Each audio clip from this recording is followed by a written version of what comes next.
Well, hello there. Fancy seeing you again. I know, very unexpected that I am here. I promised I would try to make another reading vlog once my exams were over. I was free. I'm still getting used to being free. It's very strange. It's wonderful though. So, here to give the people what they want. It is... what day is it? I don't know. Freedom, am I right? It is Saturday the 18th. It's pretty late in the day. I was gonna start this before going to work, except my camera battery was dead, so then I didn't. But I am back from work. I am currently reading Sarah Crossan's newest release, Toffee. This is already out into the world if you would like to check it out. It's a poetry novel thing. It pretty much follows the story of a girl who has run away from home because life is tough, you know, and she was living in this shed of what she thought was an abandoned house, except turns out there's a lady with dementia or Alzheimer or something living in the house, and the lady thinks that the girl is Toffee, her old friend. And so the girl is like, you know what, this kind of brings me a bed, a roof, and someone to talk with because I'm lonely, so guess I'm Toffee. So it's very thoughtful, it's very heartwarming, but also kind of gut-wrenching because it's, yeah, so if you're not comfortable reading about domestic abuse and all that, feel free to pass it on. But if you don't mind reading about tougher subject matters, then I would definitely recommend it from what I've read so far. I really enjoy Sarah Crossan's writing style, and I think she's got a really special narrative voice, and she's great at dealing with tougher topics through her prose. And I read her Weight of Water before. I really enjoyed that as well, so I'm really loving this. Also have to add, I am listening on audio to Little Monsters by an author who has a name that I forgot, and I'm listening to that because it's my sister's newfound favorite, and it's like a YA mystery about a girl whose best friend has gone missing. I guess that's the way to put it. I am almost done with it, I want to say, and I'm really enjoying the story, but the narration is what really is making it for me. I think I love the narrator. I don't know who it is. Look it up, okay? Just look it up. But it's fabulous. She's doing a great job. I think there's two of them actually. They're both wonderful. 10 out of 10.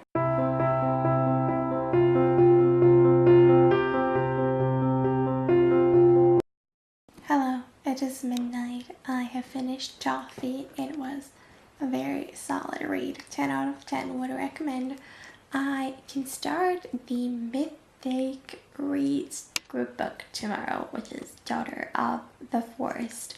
It's fantasy from the 90s, possibly feminist, inspired by Irish mythology. I'm happy. Here's Lil OOTD. She's gone full hippie. She's wearing color. Who is she? I don't hate it per se. I think I'm kind of digging it. I don't know. The top does go with my Daughter of the Forest vibes, so that's great.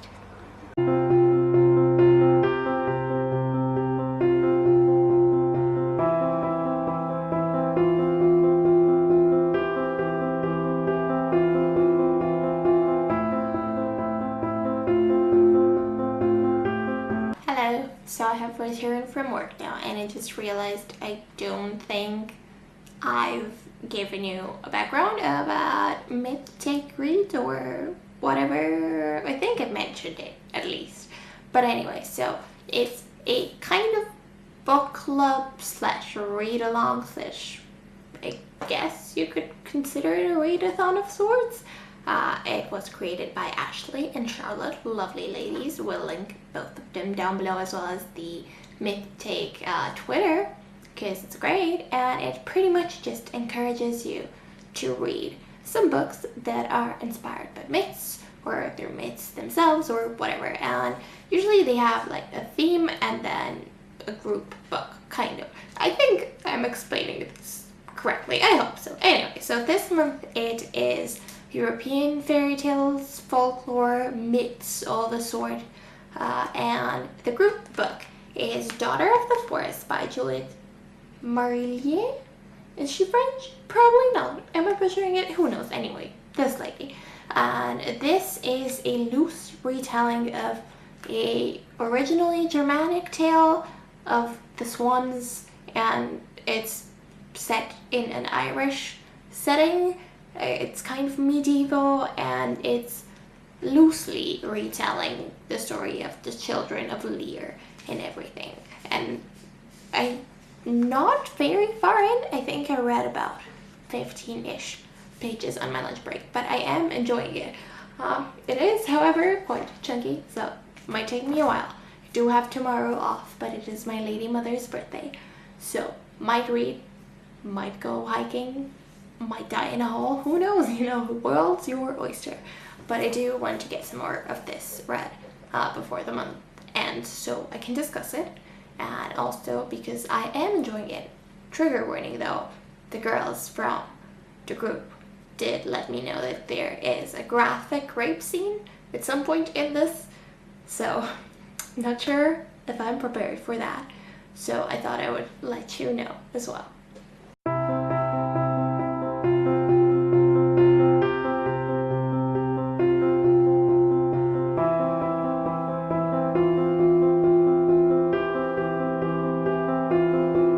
Happy birthday, Lady Mother! Thank you! You're very cute. Do you want to say anything to the vlog? No, thank you. Oh, so it is now Monday. As you can see, it is my Lady Mother's birthday. We're going to go grab some iced coffee.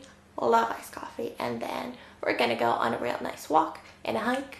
And who knows, world's your oyster, my dudes. I finished Little Monsters last night, and what a mindfuck of an audiobook. I usually don't enjoy crime, mystery, thriller things because I can guess things very quickly, but for this I only briefly considered what actually happened to be a possibility of what happened, and then I quickly dismissed it. But then the way it was you know, brought together was really smart, and I'm like, oh my god, this makes sense, but it's also terrifying. And then I finished chapter 1 of Daughter of the Forest, and I would already die for all those kids, and I'm terrified for what's to come, but I look forward to it, so I will keep you posted.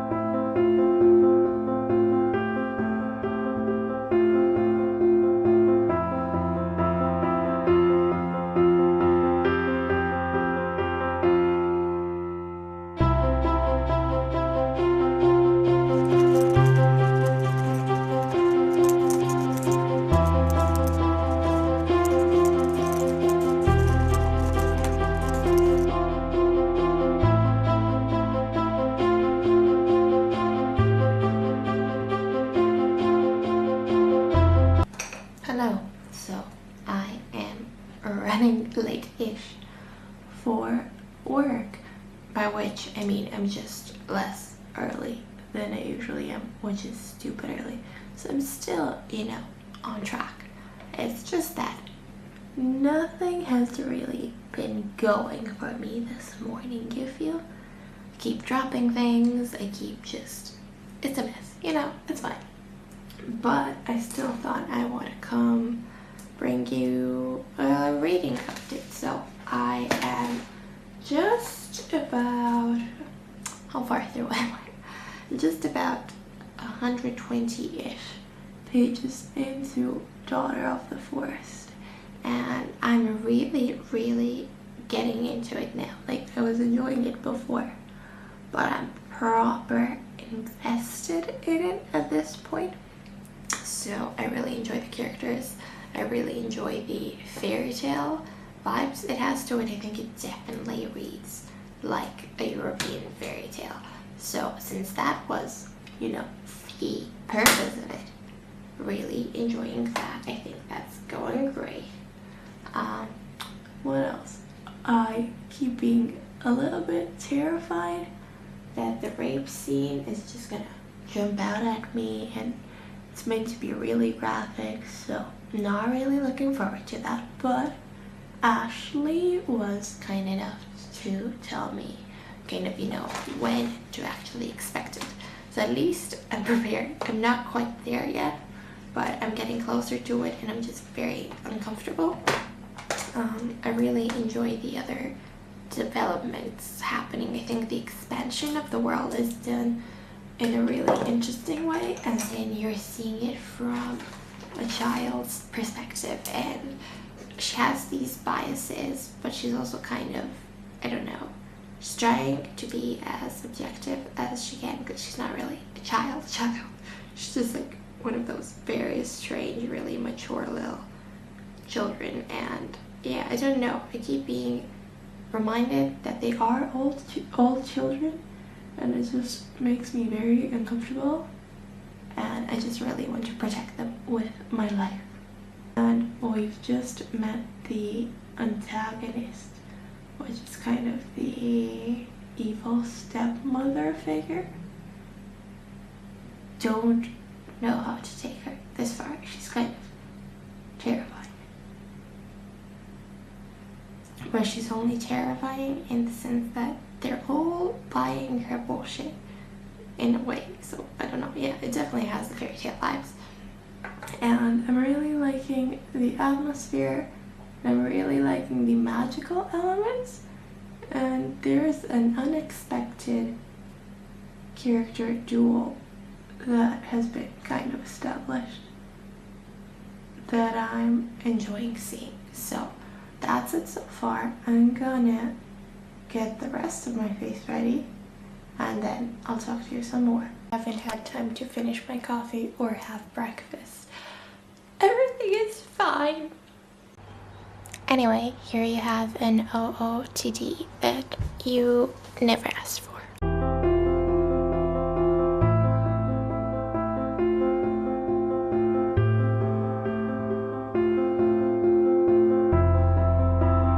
I guess all of my updates to you now come in the format get ready with me's. You're welcome. Am I a beauty guru now? Zoella, are you shaking? I don't even know what I'm saying. So I didn't actually read too much yesterday. I think I got about 50-ish pages read after work, which, not the worst, but it is a 650 pages long book.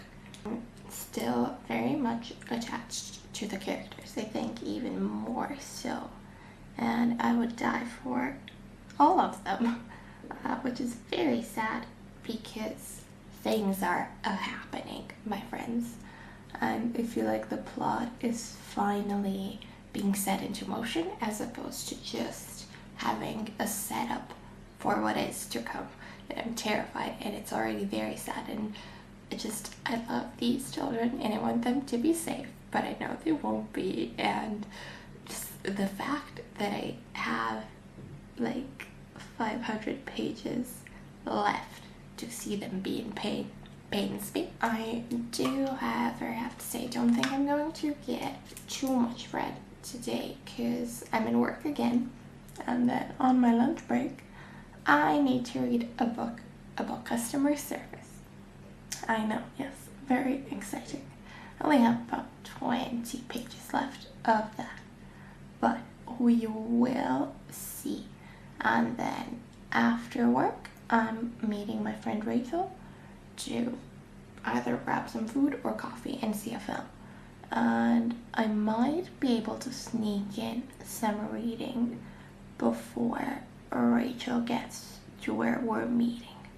So, might be able to do that. I will keep you posted, but just know that I'm in pain and I am loving it, and I probably look ridiculous right now. It's fine. She's a fairy today, ladies and gents.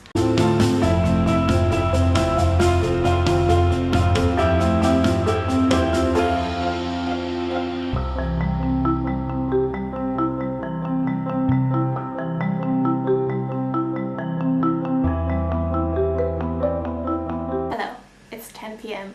Just got home. My review of Tolkien, as someone that's not even a Tolkien person, you know what I'm saying, is that was great. But to be fair, that's also partly influenced by the fact that we had the whole tiniest ever cinema room to ourselves, and we could binge throughout the whole thing. Nicholas Hoult, beautiful.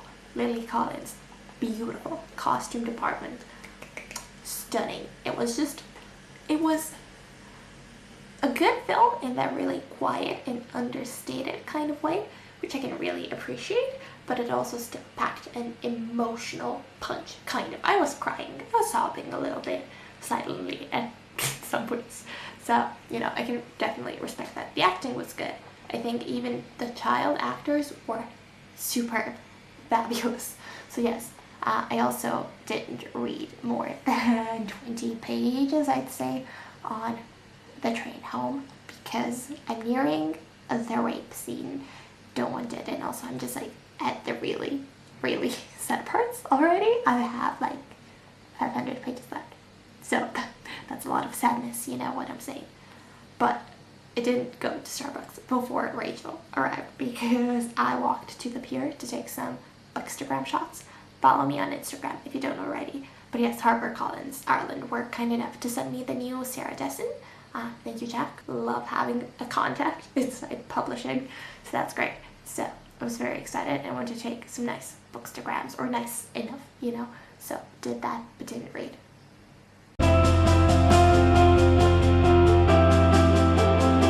So it's Saturday. I don't know just how long my battery has left to be alive, so I'll try to keep this as nice and quick as possible.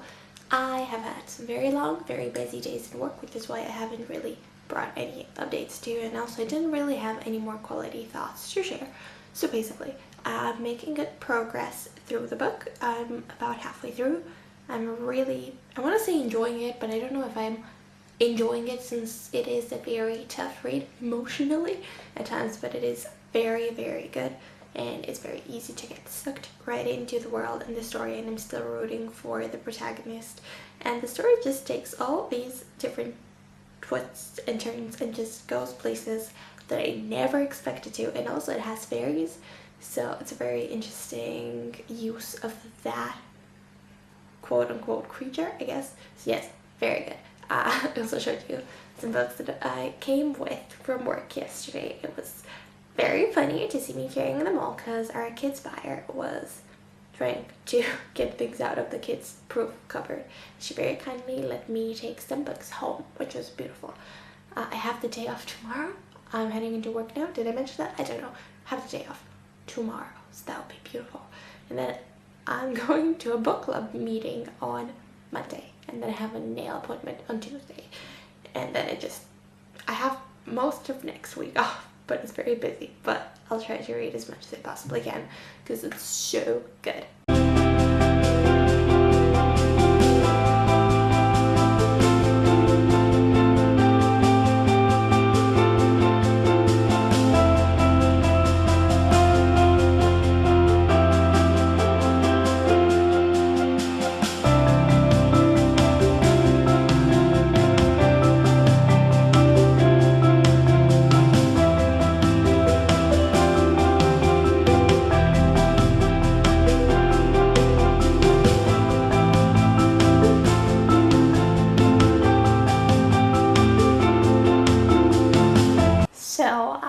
I finished the book. I know I've been pretty terrible at updating you, so thought I would make a cup of tea and do that now that I have finished it, and it's been a proper round week, so I can give you a weekly vlog, which is great. But yeah, so I'm so unused to having days off that I just kind of took advantage of the nice enough weather and having time off, which is just strange, foreign concept to me. But anyway, yeah, so I just kind of spent a long time on my balcony listening to nature sounds and reading my beautiful book, and it's been great. I think I might possibly potentially film a spoiler-free review before I leave for the book club meeting. Pretty anxious because it's my first one, but yes, anyways, might film that and not give too much away now because I feel like I have a lot of things to say. But what I will tell you is that it kept going in directions I didn't expect it to go, and then when it did take elements that I did foresee, it spun those around in ways that I didn't see coming. So it was unexpected, it was refreshing, it was great, it was, you know, very hard-hitting at times, and it was just clutching the pages because I was stressing, because it just stressed me out a lot, but like in the greatest way because I was very engaged. So that was great, but it was also very endearing, I guess, and heartwarming, and I don't know about the romance because there's an age gap and I don't like that at all. I understand times were different and whatnot, but she's still a child in my modern eyes and he's a grown man. So there is that. But anyway, otherwise, I think this is a solid 4.5 out of 5 for me. It was such a fabulous group book choice. So thank you, Ashley and Charlotte. Again, we'll link the lovely ladies and MYTHTAKE down below because it's fabulous. But yes, even though it was 650-ish pages long, I liked it so much so that I'm very tempted to continue on with the rest of the series. And hopefully they're not too hard to get, I hope. But I will also just say that this is just proof that fantasy from the olden-ish days, by which I mean the 90s, I guess, can hold fairly well to modern standards. Like, obviously, as I said, she deals with rape, but is always dealt with and properly explored instead of being dismissed or, yeah, you know what, I won't say all male, but a lot of male fantasy authors have the tendency to do. So I think it does, mostly hold very well. And it's just so beautifully written, and I have a lot of passages of it marked down because they just spoke to me. So 10 out of 10 would recommend. I've been trying to explore more women of fantasy writing, and I feel like it's good to try to build somewhat of a canon instead of just reading contemporary ones, if that makes any sense. So if you do have more recommendation of fantasy, preferably high or historical, I guess, by women from like anything before the year 2000, I am down for recommendations. Also, I'm drinking my tea from this month that my friend Rachel got me, so it feels like a hug from a pal, but less invasive of my space. So that's great. Thank you so very much for watching. Yeah, I don't know, let me know if you've read the book. Let me know if I should keep the vlogs going at some point. I probably wouldn't, but just tell me. Bye!